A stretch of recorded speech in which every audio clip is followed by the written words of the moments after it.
Buenas noches. Gracias por venir.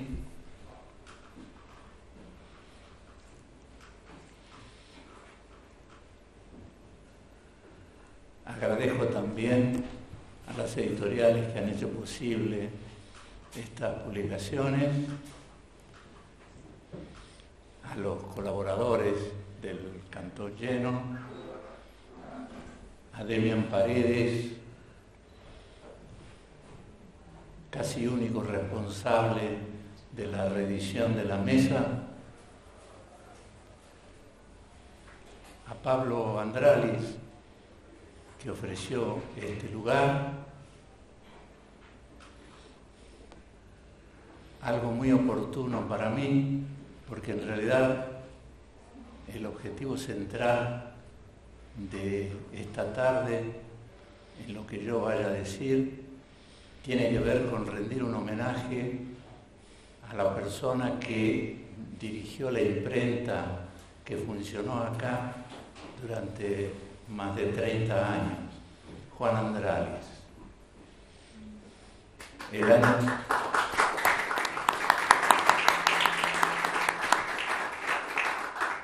El mes pasado se cumplieron 25 años de la muerte de Juan y yo había pensado que correspondía que se le hiciera un recordatorio y me alegra tener la oportunidad de hacerlo ahora. Entonces, independientemente del tema de la presentación de los libros sobre el cual hablarán los otros panelistas, yo voy a hacer un pequeño recorrido de mi relación con Juan y lo que tuvo que ver él con mis libros de literatura. Lo conocí a Juan en 1964, cuando él había vuelto poco antes de una estadía de unos 10 años en París, y yo de una más corta de 3 años en los Estados Unidos. Se dio entre los dos una corriente de simpatía y él trabajaba en el centro de diseño gráfico que funcionaba en Florida, en el Instituto de Itela. Yo trabajaba en Belgrano, en el centro de sociología, pero siempre iba al local central donde funcionaba el museo, el teatro, el centro de experimentación musical, en fin, el resto de las actividades, más del costado artístico, por así decir, del instituto. A él le di a conocer buena parte de lo que entonces iba haciendo de poesía. Y así, en una ocasión, él promovió un encuentro mío con Hermenegildo Sabat para una posible colaboración. Sabat llegó a la Argentina en 1966 y la primera exposición la hizo en una librería que acá, por ejemplo, Noé puede ser que recuerde, Galatea, que estaba en la calle Viamonte entre Florida y San Martín. Era una librería de un francés, cuyo nombre se me escapa, pero allí Sabat hizo su primera exposición de dibujos y pinturas. Y Sabat, el afiche que hizo, que lo hizo acá en esta imprenta, era un rostro muy grande de Troilo. Y yo casualmente tenía un poema sobre Troilo y había algún otro personaje, digamos, retratado por Sabat, del que yo también tenía un poema. Entonces, Juan nos presentó y promovió, digamos, un acercamiento en el sentido de que podía haber alguna suerte de colaboración entre los dos.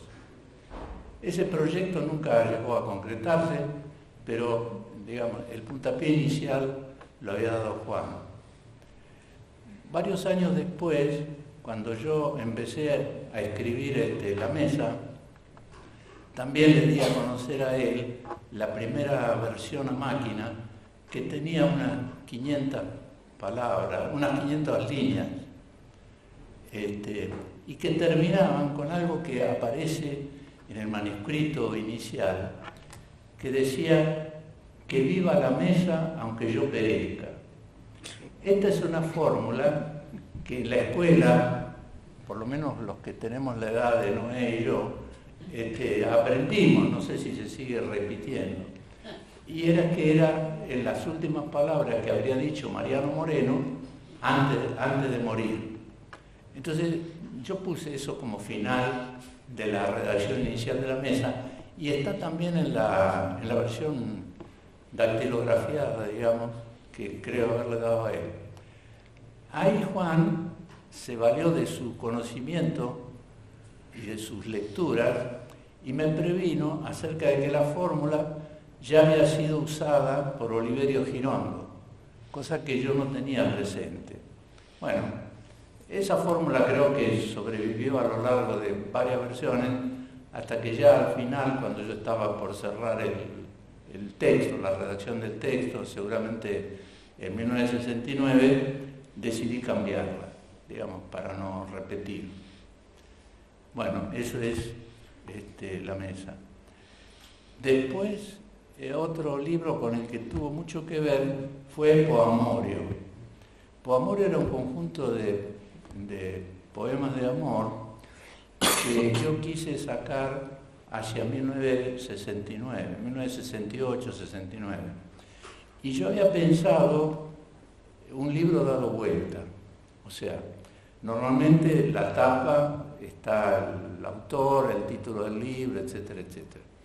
Entonces yo pensé dar vuelta el libro y de esa manera empezar el libro con un poema, terminarlo con otro poema, y en el medio lo que normalmente es tapa y contratapa. ¿Se ve? Entonces el índice, la tapa y la dedicatoria, en fin, todo lo que normalmente está en otra parte acá aparecía en el medio. Ahora, la idea mía estaba pensada para hacerlo con una lámina como si fuera de celuloide negro. Y entonces en escritura de espejo se leía el título, o sea, estaba la lámina acá y acá la tipografía, y como en la escritura de Leonardo se leía a través de esa reflexión en esa lámina negra. Bueno, a Juan la idea le gustó mucho. Él decía que yo tenía alma de diseñador gráfico, pero me dijo que no, que digamos, era un recurso inaceptable. Digamos, eso tenía que resolverse con la tipografía. Lo otro estaba ligado con la publicidad. Entonces no tenía nada que ver una cosa con la otra. Y entonces hicimos el libro con esas características. Bueno, y otra ocasión de colaboración con él fue cuando unos pocos años después a mí se me ocurrió mandar poemas por correo y inventé, por así decir, la hoja ACEMAL, dando vuelta el título de la mesa. Ahí otra vez él me ayudó mucho, fue cómplice de la iniciativa, y me acuerdo que diseñó una caja, a mi juicio, muy linda, en fin. Pero no solo me ayudó, por así decir, tipográficamente. Él también, en ese momento, se ocupó de conseguir el papel para por lo menos un año, entre 1 año y 2 años, porque yo soy siempre muy previsor.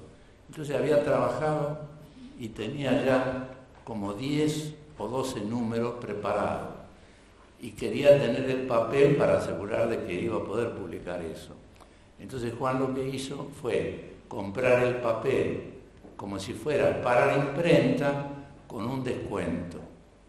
O sea, Juan conmigo no perdió dinero, jamás ganó. Pero al menos no perdió dinero, porque él me cobraba al costo, o sea, tantas horas de maquinista, tanto de tinta, tanto de papel, no sé, todo lo que correspondía yo lo pagaba religiosamente, pero no me cobraba, la ganancia normal de cualquier imprenta. Eso me hizo posible a mí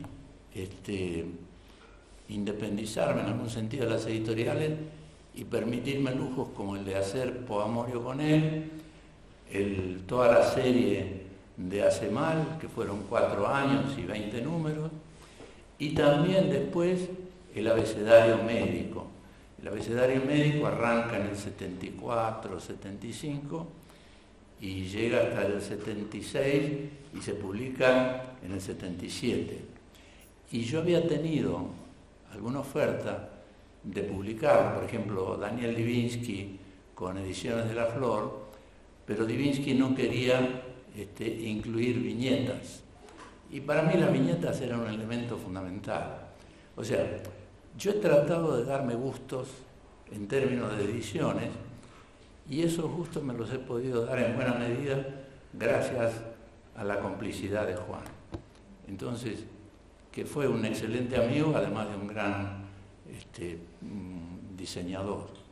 Y lo último de Juan fue cuando a fines del año 80 y pico, cuando yo ya había terminado la primera redacción de lo que después fue De la misma llama, una obra que él llamaba La Suma. Entonces, él me acompañó a una imprenta para pedir presupuestos, en fin, diseñó una caja, porque además él, al igual que Noé, acá presente, le levanto el brazo, fue uno de los prelectores. O sea, yo he tenido la suerte de tener gente amiga, inteligente, que pudo leer. Amanda Tubes está entre el público, también fue otra prelectora, que pudo leer lo que yo iba haciendo y darme su más franca opinión, con lo cual yo gané mucho. Entonces, Juan también estaba dispuesto a colaborar con esa empresa, digamos, tan extensa. O sea que yo tengo un recorrido bastante largo con Juan y para mí es uno de los personajes inolvidables que he conocido. Por eso me alegra mucho poder recordarlo ahora acá y quiero recomendarles mucho a los que no lo conocen porque es una buena síntesis, me parece, que da alguna idea acerca de quién fue el libro que Rubén Fontana publicó hace varios años y que prácticamente no ha sido comentado y ni ha tenido mucha difusión, pero que da un retrato bastante adecuado, me parece, de lo que fue Juan Andrade, que junto con Rubén Fontana lanzaron la revista Tipográfica, que fue un modelo de publicación y, bueno, que simplemente dejó de existir por razones económicas. Bueno, eso es todo. Yo quiero pasarle la palabra a Demian y después seguirá Luciana Di Militas. Adelante.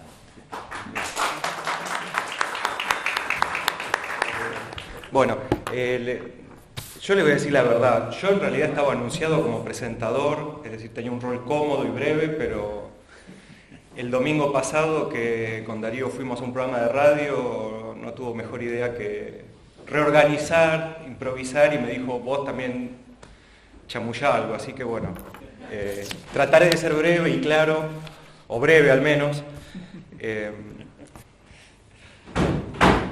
Desde ya le agradezco a todos los que están acá presentes, por supuesto a Darío le tengo que agradecer, de hecho yo estuve en una presentación anterior con él en el año 2017 en el Centro Cultural de la Cooperación, presentando el último tomo de su autobiografía. Efectivamente participé e impulsé la reedición de La Mesa con la gente de la editorial Cindy Gafuri, con Mercedes y Patricio. Estuve coordinando este tomo de crítica que le pusimos el divertido título de Cantón Lleno. Y aprovecho y les paso el aviso de que ambos libros están a la venta acá afuera, hay una mesita, así que una mesita con La Mesa y con Cantón Lleno. Yo lo que pensé para para comentar un poco, es decir, si se quiere, para justificar por qué mi entusiasmo y mi deseo por reeditar y volver a publicar la obra de Darío es pensar qué hay antes y después de la mesa. Me parece que eso podría permitirnos una visión más general de la poesía de Darío, más allá de estos libros específicos. La mesa salió publicada originalmente en 1972. Los libros previos de Darío, que algunos ya los comentó él recién, son Poamorio, publicado en 1969, Corrupción de la Naranja en 1968, y su primer libro se llama La saga del peronismo y es de 1964. Después de la mesa fueron publicados Poemas familiares en 1975 y El abecedario médico Cantón, que él también ya comentó hace un rato. Yo creo que ya los nombres pueden dar una pista, pueden llevarnos a algún lugar, o por lo menos puede permitirnos abrir un interrogante, es decir, ¿de qué trata la poesía de Darío? Es decir, ¿habla de las mesas, del objeto físico palpable que todos conocemos? La poesía de Darío habla de las naranjas. Darío habla del amor, de las relaciones, habla del peronismo, habla de sus familiares. Podría decirse que sí, pero sería a lo mejor una visión, una lectura un tanto literal de lo que él escribe, de lo que él hace. Es decir, si bien él, y es algo que han señalado colegas, periodistas, críticos, hablan del objetivismo de Darío, especialmente se habló en la década del 90, Diario de Poesía y otras publicaciones. Yo más bien diría que el objetivismo es un punto de partida, es decir, que la realidad, que el objeto que él toma, es apenas la piedra de toque de algo que él desarrolla y que no es una descripción concisa, real de un objeto, sino que lo que hay es un desarrollo de lo que se podría llamar la mirada poética. De hecho, acá en Cantón Lleno hay una contribución, un ensayo de Ana Porrúa que también problematiza esta cuestión del objetivismo, es decir, de tomar una naranja y verla cómo se pudre a lo largo de los días y las semanas y después qué sigue. Entonces tenemos el objeto, la mesa, por caso, la mirada del poeta y el método, es decir, podría pensarse que la mesa es una acumulación poética, pero no una acumulación meramente factual, objetual de mesas a lo largo de la historia o un catálogo, sino que prolifera y va hacia otros lugares. Es decir, ¿de qué trata la poesía de Darío? Yo diría que como todo arte auténtico, como toda buena poesía, trata de la vida. Es decir, entonces si uno, por dar un ejemplo, toma la mesa, va a ver que no habla de mesa, sino que, por ejemplo, le sirve la mesa para decir en pocos versos, en pocas líneas, por ejemplo, que hay hambre en el mundo. Es decir, algo tan lamentablemente presente hoy como en la década de 1970. Es decir, para mí, cada libro de Darío, y por eso opino que también habría que reeditar otros trabajos de él, es un espacio. Cada libro de Darío es un espacio. ¿Y qué hay ahí? Bueno, dije, mirada, acumulación, un método para desarrollar la poesía, y hay juego, hay humor. Y el humor yo diría que es un elemento muy importante en la poesía y en todo arte. Y recordaba que todavía en la década de 1960, André Breton todavía hablaba de que uno de los intereses más importantes para el surrealismo era la diversión. Y si se quiere que lo digamos en términos más académicos, el arte experimental. Pero André Breton, 30, 40 años después de la vanguardia del surrealismo, todavía seguía planteando este aspecto, la diversión, el juego, el humor, lo lúdico. Entonces, bueno, eso es lo que quería comentar en relación a estos dos libros que estamos presentando, sobre todo La Mesa y el resto de los libros de Darío. Y bueno, y decir que esto no es todo, que hay más. El año que viene probablemente podamos sacar un Cantón Lleno 2. También se viene un libro nuevo de Darío, probablemente haya también una antología. Entonces, bueno, después de estas palabras, los invito a todos a todos y a todas, a que se hagan de los libros, a que lo lean, a que se diviertan, que lo lean en voz alta, que lo presten, que lo difundan. Nada más, muchas gracias.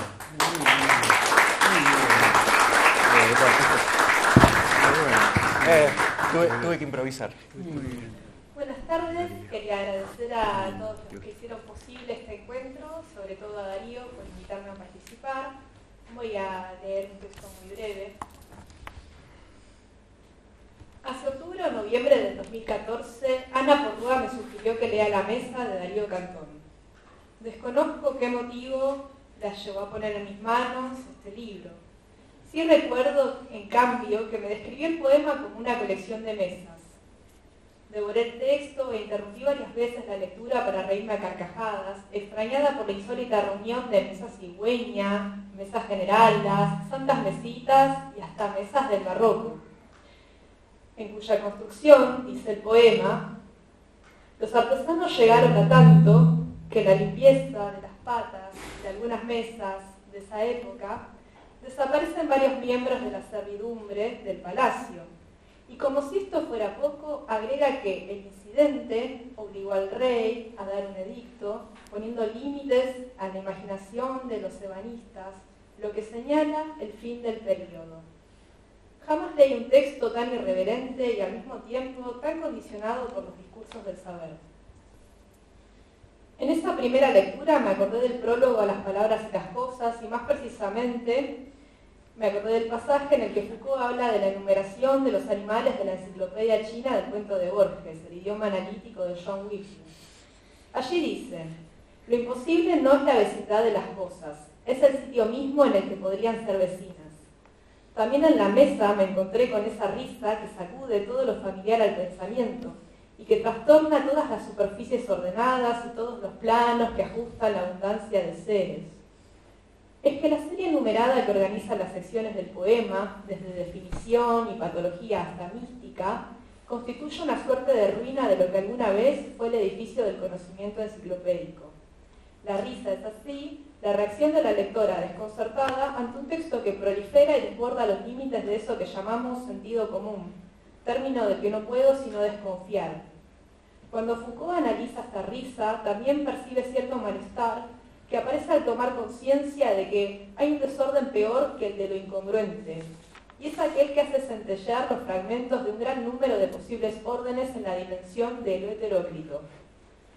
Así, el lenguaje se convierte en el único lugar o no lugar en que pueden juxtaponerse objetos como el cepo y las extremidades de un ser humano vivo y formar una mesa, en medio de una galería de personajes como Galileo Galilei, Cicerón, el perro Snoopy y Buffalo Bill, bajo el ordenamiento aparentemente tranquilizador y racional de una entrada enciclopédica. Conocí personalmente a Darío Cantón el 20 de noviembre de 2015 en el Bar La Paz. Yo había viajado desde Mar del Plata con la idea de hacerle algunas preguntas sobre la mesa y con la fantasía de contrastar a la persona de carne y hueso con el personaje que imaginé a través de los tomos de la serie autobiográfica de la misma llama, que en aquel momento eran 7. En ese primer encuentro sucedieron dos cosas que no estaban previstas por mí. La primera es que la conversación de esa tarde me convertiría en uno más de los innumerables personajes de la serie, con la aparición de la Chapa 2 en 2017. La segunda es el inicio de mi periplo a través del proceso de escritura de la mesa. En un momento, Cantón interrumpe la conversación y saca del portafolio un paquete. Días antes de nuestro encuentro, había desembalado los manuscritos de la mesa, envueltos en papel de diario desde 1979. Me los prestó para que pueda trabajar con ellos. Yo no salía de mi asombro. Pero me di cuenta de que con ese material se iniciaba para mí un intenso trabajo de investigación que me mantendría ocupada hasta el día de hoy, y probablemente por mucho tiempo más. Esa misma noche, al volver al hotel, uno de esos viejos edificios de principios del siglo XX que todavía existen sobre Avenida de Mayo, Me senté en una mesa de madera muy amplia, al costado de una escalera de mármol, y traté de entender mi nueva situación. Me pregunté una y mil veces, ¿cómo podría trabajar yo con toda esa escritura? ¿Qué cuestiones me permitiría aclarar el análisis de esa temporalidad codificada sobre papel? ¿Por dónde empezar a desmenuzar semejante cantidad de información? Sería imposible hacer aquí una descripción exhaustiva de los materiales. Diré en cambio que se trata de papeles de trabajo que evidencian una investigación rigurosa sobre todas las aristas del objeto mesa. Como pude ver en la carpeta de borradores, los versos fueron transcritos muchas veces, con sus respectivas variantes y gran cantidad de agregados. El conjunto incluye más de 500 folios manuscritos y mecanografiados de las distintas etapas del proceso de escritura, recibos, recortes de diarios e imágenes de alfabetos tomadas de la enciclopedia Espasa-Calpe. Desde entonces, noviembre de 2015, regreso permanentemente a los papeles de la mesa para pensar los problemas sobre la escritura poética que tanto interesaron a Cantón a lo largo de su vida. Para cerrar, quisiera describir uno de los manuscritos que más llamó mi atención en aquellos días.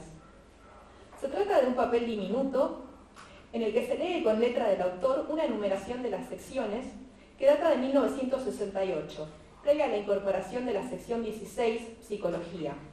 Hay una anotación en este papel que anticipa el crecimiento del texto en esa dirección, donde dice mesa buena, mesa mala, Melanie Klein, abajo a la derecha. Pero arriba a la izquierda, en tinta negra, aparece la letra de otra mano, que resultó ser ni más ni menos que de Juan Andralis. Me di cuenta porque la letra D es similar a una delta, y confirmé mis sospechas cotejando el texto con imágenes de sus manuscritos. ¿Qué clase de mesa podría haber aportado Andralis al poema, sino la más surrealista de ellas, la de los versos del conde de Lautréamont, bello como el encuentro fortuito de una máquina de coser y un paraguas sobre una mesa de disección?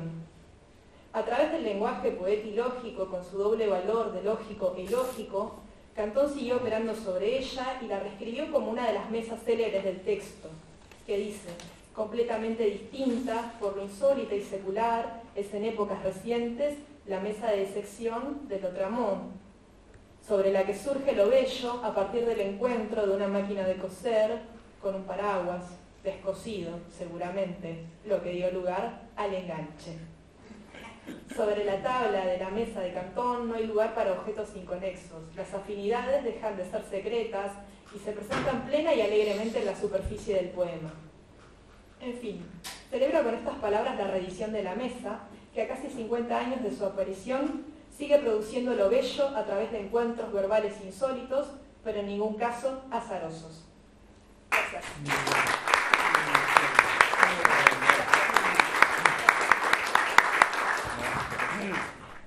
Una frase de Martín Fierro, ¿no?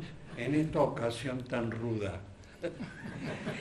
¿Por qué sería ruda esta ocasión? Y porque, digamos, me invitan de una manera más o menos previsible a presentar un libro. Y este libro es casualmente de Darío Cantón. Entonces, ¿cuál es el problema? El problema es la distancia. ¿Qué distancia se tiene en general cuando uno quiere presentar un objeto que no, digamos que es nuevo? Tantos libros que he tenido que presentar, ya es una historia muy fatigosa y siempre la distancia estaba resuelta por la existencia de la distancia. En este caso la distancia ha desaparecido. Darío y yo somos como, no sé, compañeros de andanzas, de décadas, es una cosa infernal, creo que no lo podemos creer, yo no lo puedo creer, que nuestros paseos por Buenos Aires, nuestras cavilaciones, nuestras decepciones, nuestras diferencias tan sutiles que se produjeron en los primeros momentos de nuestra relación, hayan realmente ocurrido, no sé, es una historia larguísima, larguísima. En la cual tengo un solo adjetivo para calificarla, entrañable. Tan entrañable que cuando me hablan de Darío, digo, no, pero Darío es mi hermano, ¿qué más quiero decir? ¿Qué desaparición de la distancia hay con un hermano que uno en general soporta, pero que, bueno, en otras ocasiones no tiene por qué soportarlo?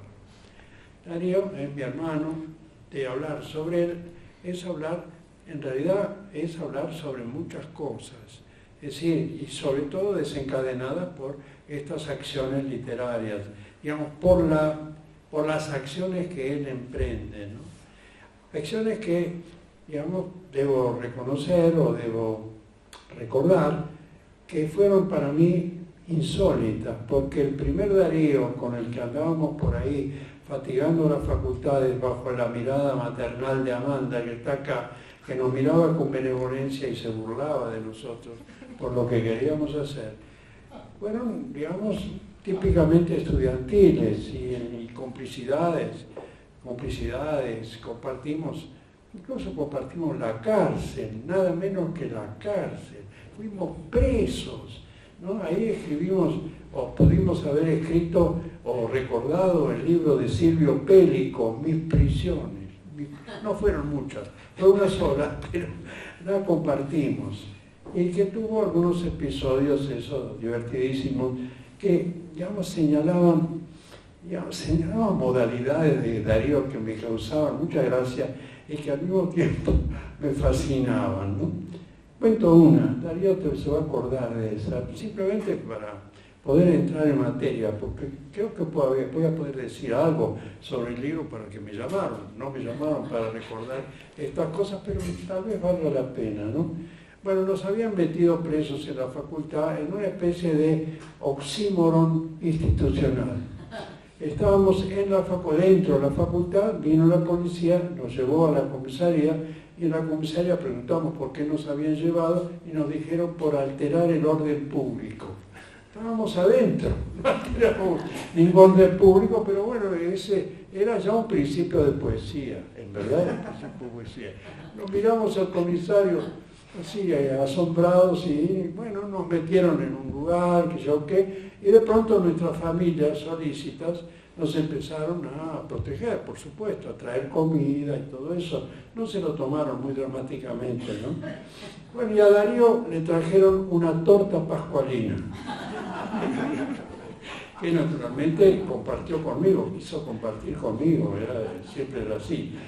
Y yo veo que le empieza a mirar con una detención impresionante. Y yo digo, ¿qué estás creyendo que hay dentro? ¿La lima para limar los barrotes y salir escapado, jugado de aquí?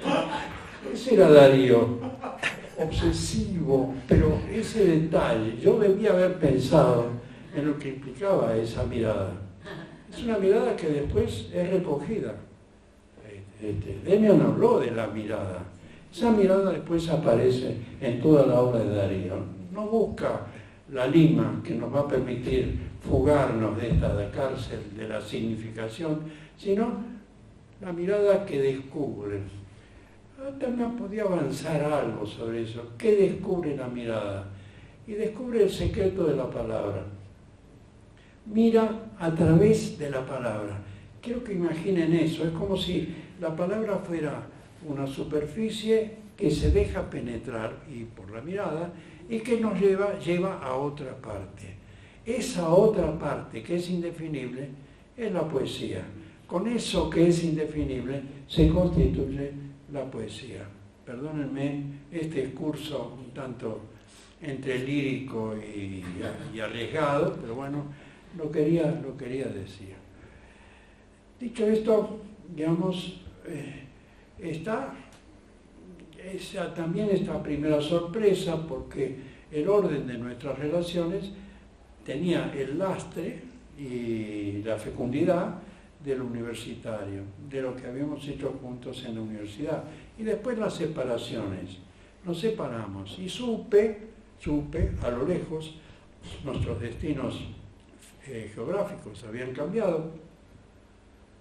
Yo fui a parar a Córdoba primero, después fui a parar a Francia, Darío fue a los Estados Unidos, y bueno, y cuando más o menos tomo conocimiento de sus pasos, pasa por el DITELA, que es el centro neurálgico de una vanguardia posible y local, ¿no? Una vanguardia que tenía características de un dislocamiento enorme, no sé, ahí pasaba cualquier cosa. No podía yo imaginar muy bien cómo Darío podía calzar con eso. Pero después me di cuenta de algo muy importante, pero dentro de un momento lo voy a decir. Cuando finalmente, a mi regreso de Francia y él de los Estados Unidos, nos encontramos, me muestra, me entrega, me regala la saga del peronismo. Y con la saga del peronismo yo quedo muy desconcertado porque se presenta el problema de lo que en la jerga más elemental de la crítica se llamaría el contenido. Se suponía que Darío, que había sido antiperonista y que habíamos estado prueba en toda la historia, se ocupaba del peronismo y le atribuía carácter historizante, la saga. Es decir, ¿qué sería la saga del peronismo? Ese desconcierto me hizo, digamos, me provocó cierto temblor. ¿En qué se está metiendo mi buen Darío? ¿No? ¿En qué cosas se está metiendo? Después, cuando lo empecé a leer, otra cosa me desconcertó. Me desconcertó esa relación con lo inmediato, ¿sí?, que en ese libro empieza a cambiar y que después es la característica de toda su obra poética. Y sobre todo, la revelación, es decir, la idea que aparece con mucha repetidamente de la misma llama, que es el querer de entregarse a la poesía. Un sociólogo muy serio, ¿no?, con Estados Unidos atrás, con una cantidad de elementos a su favor, con maestros considerables en la sociología que estaba despuntando en la Universidad de Buenos Aires y en la Argentina, la poesía como destino, afirmada con mucha serenidad, lo que algo así como cuando mi hijo, que tenía 3 años, me dijo, quiero correr. Cuando fue grande corría casi profesionalmente. Quiero correr, me dijo mi hijo. Y Darío dijo, quiero hacer poesía. Quiero hacer poesía tan tranquilamente como eso. ¿Cómo y qué? Yo también escribía poesía en ese momento, creo que ya había publicado un libro o 2 libros. Tardé en comprender esa formulación, pero esa formulación fue guía en todo lo que él empezaba a hacer, ¿no? Y luego sigue, porque ahí comprendí. Después de un poco entré en el libro, la saga del peronismo, y fui comprendiendo un poco los libros sucesivos y todas las empresas sucesivas, tal como las ha narrado Demian, con mucha agudeza, con mucha delicadeza, ¿no?, una cosa así, hasta, digamos, ser cómplice de algunas cosas, ¿no? Como por ejemplo, la CEMAL, y yo lo distribuía o le daba direcciones o recogía cosas, porque me parecía de una formulación tan atrayente, tan peculiar. Alguien que entrega un poema y que explica cómo fue haciendo el poema. Y hace una cosa fundamental, algo fundamental, que es la corrección. Muestra la corrección. Y la corrección no es un gesto autoritario. La corrección es una de las condiciones básicas de una escritura posible. Si no hay corrección, no hay escritura. La corrección está en el fundamento de la escritura, que va a trascender, que va a tomar forma, que va a mostrar su profundidad. Y que en ese resultado va a aparecer esa idea que señalé antes, es la travesía a través del lenguaje, a través de las palabras. Razón por la cual esa aparente sencillez de las formulaciones, especie de sentido común en muchos casos, de toma de objetos casi intrascendentes en cierto sentido, encierra un enorme misterio. Encierra el misterio que todas las vanguardias han procurado desentrañar. Es decir, llegar a esa otra parte. Una otra parte que no puede ser definida, pero que es un aleteo que las palabras, hasta así atravesadas, pueden hacernos sentir, o a quien quiera sentirlo de una manera. La poesía con mayúscula, eso que se ha perseguido desde Homero en adelante y que ha tratado de entender y de definir y que por suerte no se ha logrado definir porque eso sigue estimulando esa búsqueda, eterna búsqueda a través de las palabras, que es el bien máximo que poseemos los seres humanos. Entonces, bueno, nos encontramos en un momento del camino muy particular, ¿no? Un momento que, si uno se pone un poco patético, podría decir de despedida. No lo sé, digo es patético hablar de despedida. Yo no. Un momento de lapsus en una continuidad. Esa continuidad que nos lleva siempre a otra parte sin olvidar los pasos previos. Eso que se hacía necesario para poder ir a esa otra parte indefinida, pero mágica y maravillosa. Entonces, en esa instancia, en ese lapsus, viene este libro. Viene este libro, organizado por Demian con mucho esfuerzo, y en el cual hay 8 intervenciones, quiero llamarlas así, que retoman diversos aspectos de esta existencia que yo llamo genéricamente poética de Darío. No hay ningún artículo sobre la sociología. Cuando Darío me contaba sus intentos sociológicos, a mí se me caía la cara de aburrimiento, las elecciones de 1913. Qué divertido, qué ameno el trabajo sobre las elecciones de ese fatídico año, ¿no? Bueno, eso no, entra esa entidad que llamo poesía en términos generales. Palabra que pronuncio sin ninguna vergüenza, porque decir poesía y decir los intentos poéticos y los libros de poesía, el poema, es algo que en una cultura tan, digamos, mediatizada y tan pragmática como la que vivimos, parecen siempre como o desdeñables o que hay que tomar distancia. ¿Qué es eso de poesía?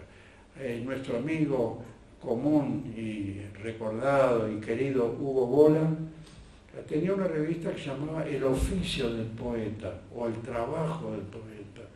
¿Y qué quería decir, no? Porque claro, el poeta en general es un ocioso, es un vago. ¿Qué hace? Anda por los parques pensando y de repente saca un papelito y escribe algo, qué sé yo qué. O bien tiene un sagrado horror al empleo, a trabajar, ¿no? Era un campeón en eso Mario Trejo, que era un muy buen poeta y que en su vida había trabajado, nunca.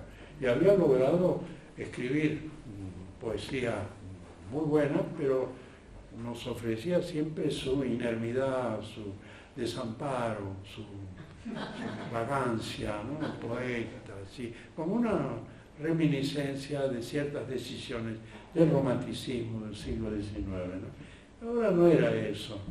El trabajo del poeta, decía Hugo Bola, y el trabajo del poeta que Darío fue ejecutando con una conciencia tal como para decir en la misma llama, recordando la factura de sus libros, hay tantos versos que están acomodados así, así, tantas estrofas, tantas palabras hay en esto, con una, digamos, una mirada también de científico, pero que no para nada modificaba ni perturbaba el texto producido, sino que era otra manera.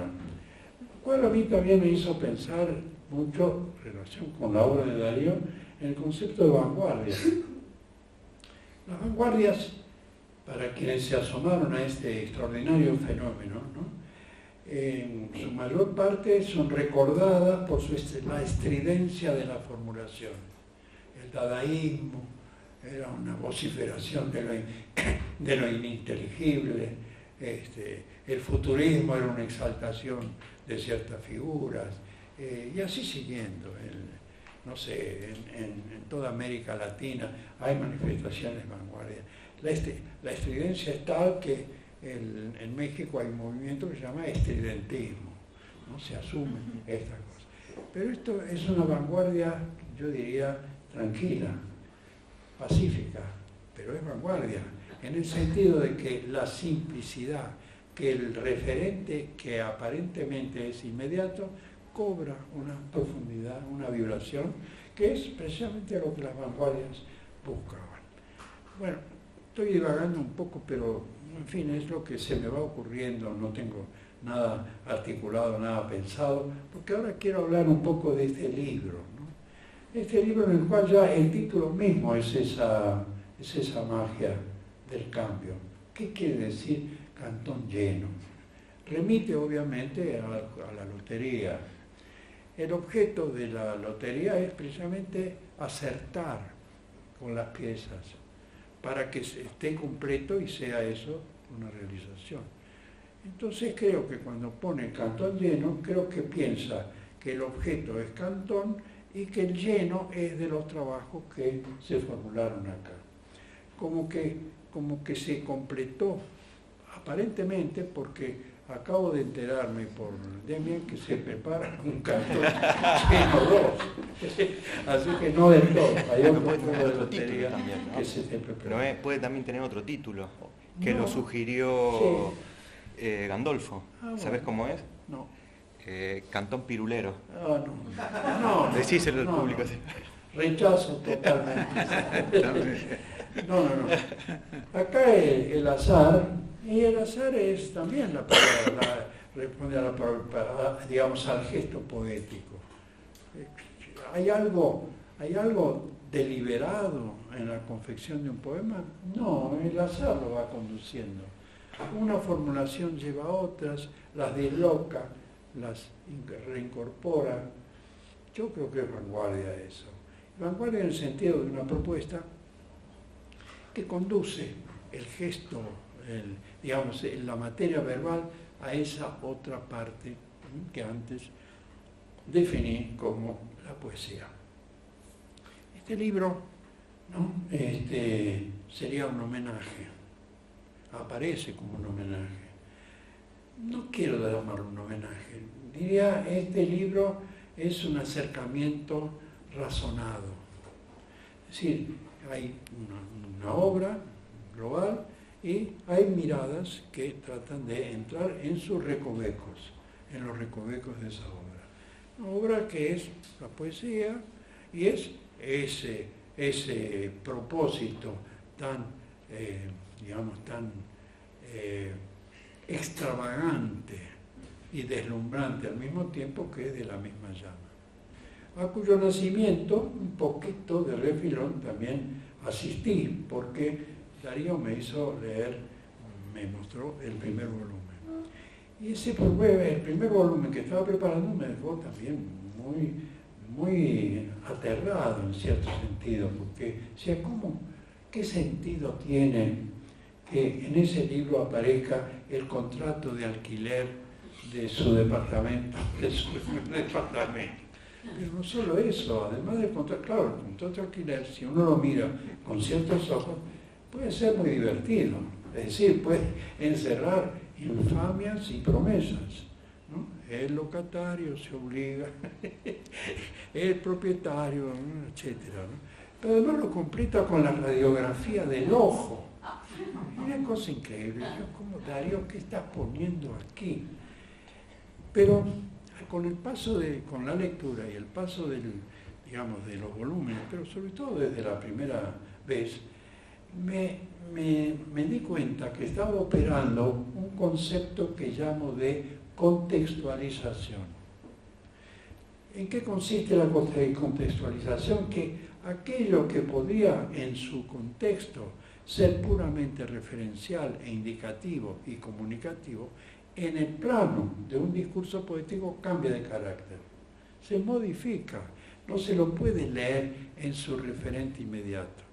Y entonces eso hace la posibilidad de una especie de olla podrida, en el sentido español de la palabra, en el que todo puede ser recuperado, todo puede ser retextualizado, recontextualizado. Y eso es de la misma llama. Un libro o una serie que no es solamente autobiográfica, es un cañonazo. Esa colección, esos, ¿cuánto? 8 volúmenes ya. 8 volúmenes, 9 tomos. 9 tomos, son un cañonazo que habría que considerar en el valor histórico que tienen. Cuando digo valor histórico, dentro, si ustedes quieren, de la historia de la literatura, pero que es una historia tan importante como cualquier otra historia. Y en algunos casos más importante que cualquier historia, ¿no? La historia chapotea entre lo que debe descubrir, lo que logra descubrir, lo que quiere describir, etc. Y ahí las metodologías van cambiando, etc. Esta historia de la literatura y este episodio en la historia de la literatura le dan una contextura a la historia de la literatura que no debería ser desdeñada, pero que tiene un carácter no inconscientemente, tiene un oculto carácter de telaraña que envuelve a quienes entran en ella. Y eso creo que se advierte en los trabajos que están acá. No se pueden separar los trabajos en la misma llama. La toman como punto de partida para comprender otras cosas. A veces encontrando la información necesaria, a veces, digamos, partiendo de ella, pero no se pueden desprender. Y como uno no se puede desprender de la lectura de esos volúmenes, parece una cosa desmedida, pero yo debo declarar que yo leí los 9 volúmenes. No es poca cosa. Es como haber leído, son más, digamos, 4.300 páginas. No, como haber leído la Divina Comedia sin parar, sin respirar. Bueno, yo tengo algunas performances de ese tipo. Hay una que recuerdo siempre, en una Semana Santa yo me despaché con las obras completas de Dostoyevsky. Pavada, ¿no? Es decir, desde los Karamazov al Idiota, ahí es un desafío, ¿no?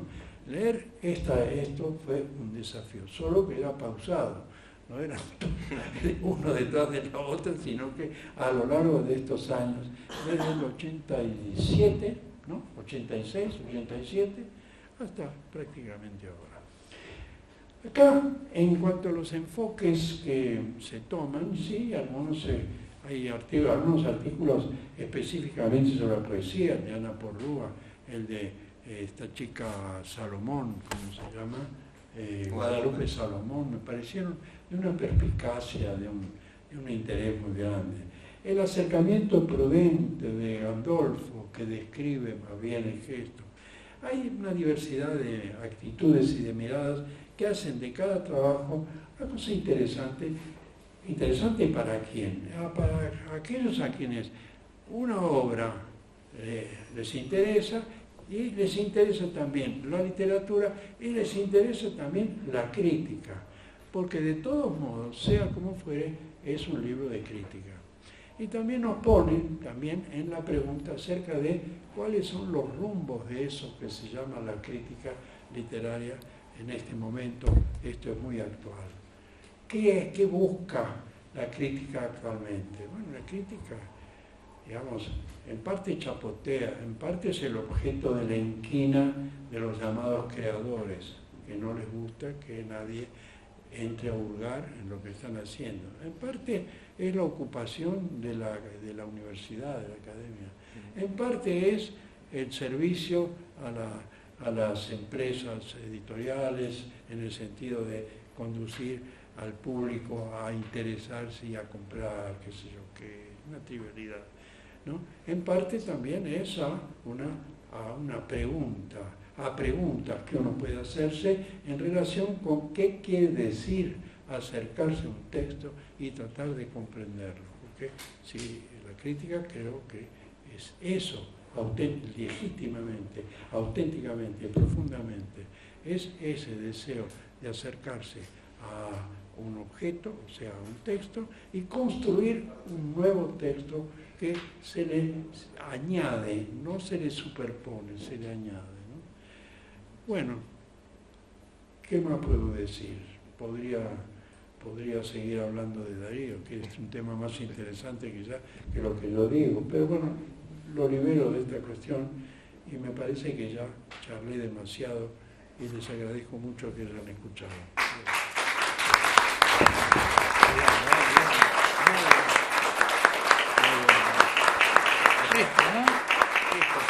Ahí tiene la palabra el compañero Pablo.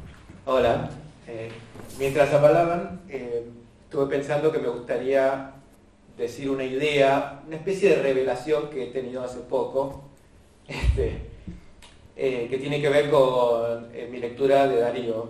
Yo soy un lector desde los 11 años más o menos, cuando empezó a llegar a mi casa el Hacemal, que llegaba por correo, y me pareció brillante. O sea, había esta idea del tentempié de poesía como una comida y que era cortito y que no tenías que comprarlo, llega a tu casa, y hablaba por ejemplo, de hacer pis, poemas sobre el mingitorio, pero poemas con acertijos, falta una palabra. ¿Cuál es la palabra que faltaría en este poema?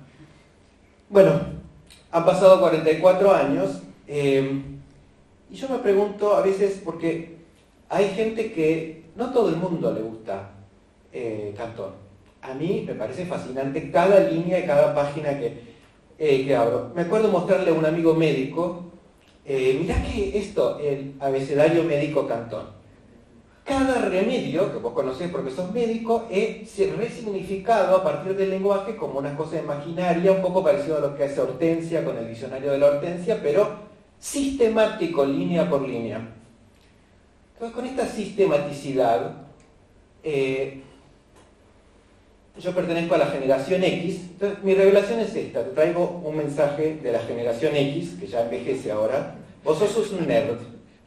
Sos un nerd como yo estudié matemática, computación, esas cosas. Los nerds, un poco inadaptados sociales, un poco incomprendidos, pero un poco comprendidos. Mi generación descubre el orgullo nerd. Orgullo de esta obsesión con pequeñas cosas, iteraciones del lenguaje, con tal vez cierta incapacidad a veces de expresar los sentimientos, ¿no? O sea, por ejemplo, acá está una lista de lavandería y todos los ítems que llevan a la lavandería, versión número 614 del poema de tal cosa, falleció mi hijo, ¿no? Entonces, bueno, logramos comunicar a través de la poesía, a través de las iteraciones, a través del juego, lo que estamos sintiendo. Entonces, bueno, ese es mi pequeño mensaje y homenaje. Ustedes están todos equivocados. Darío es un nerd y los nerds lo queremos bienvenir a nuestra sociedad.